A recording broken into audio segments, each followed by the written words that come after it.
أعوذ بالله من الشيطان الرجيم.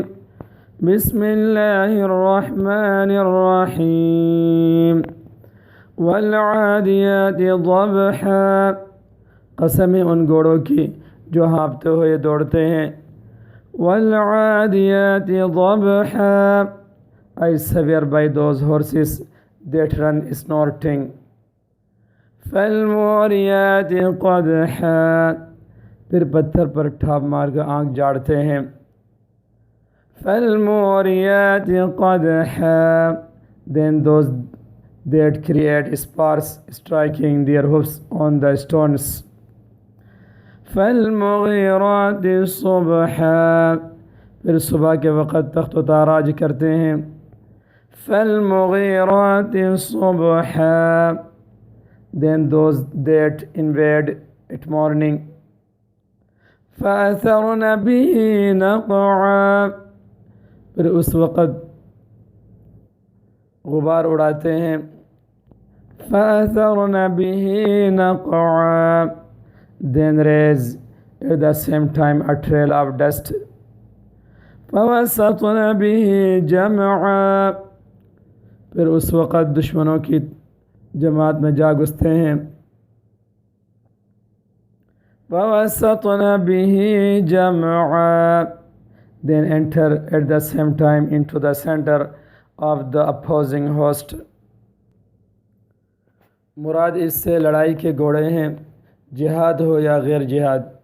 عرب چونکہ حرب و ضرب اور جنگ کے عادی تھے، جس کے لیے گھوڑے پالتے تھے، ان کی مناسبت سے ان جنگی گھوڑوں کی قسم کھائی گئی.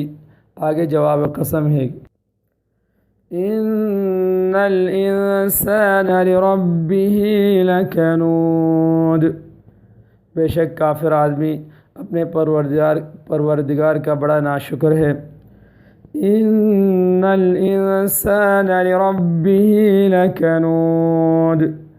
Man is indeed very ungrateful to his Lord. وَإِنَّهُ عَلَى ذَلِكَ لَشَهِيدٌ. اور اس کو خود بھی اس کی خبر ہے. وَإِنَّهُ عَلَى ذَلِكَ لَشَهِيدٌ. And he himself is a witness to that fact. کبھی ابتداءً ہی اور کبھی کچھ غور کے بعد اپنے ناشکری کا احساس کر لیتا ہے. وَإِنَّهُ لِحُبِّ الْخَيْرِ لَشَدِيدٌ. اور وہ مال کی محبت میں بڑا مضبوط ہے. وَإِنَّهُ لِحُبِّ الْخَيْرِ لَشَدِيدٌ. And in his love for wealth he is very intense. یہی اس کی ناشکری کا سبب ہے. آگے حب مال اور ناشکری پر وعید ہے. افلا يعلم اذا بعثر ما في القبور. کیا اس کو وہ وقت معلوم نہیں جب زندہ کیے جائیں گے جتنے مردے قبروں میں ہیں. افلا يعلم اذا بعثر ما في القبور. Does he not then know what will happen when all that is contained in the graves will be overturned. وحصل ما في الصدور. اور ظاہر ہو جائے گا جو کچھ دلوں میں ہے. وحصل ما في الصدور. And all that is contained in the hearts will be exposed.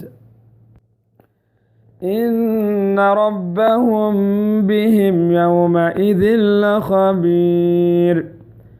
بے شک ان کا پروردگار ان کے حال سے اس روز پورا آگاہ ہے.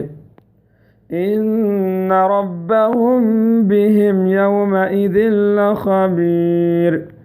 Surely your Lord that day is fully aware of them. اور مناسب جزا دے گا. حاصل یہ ہے کہ انسان کو اگر اس وقت کی پوری خبر ہوتی اور آخرت کا حال مستحضر ہوتا تو اپنی ناشکری اور حب مال سے باز آ جاتا۔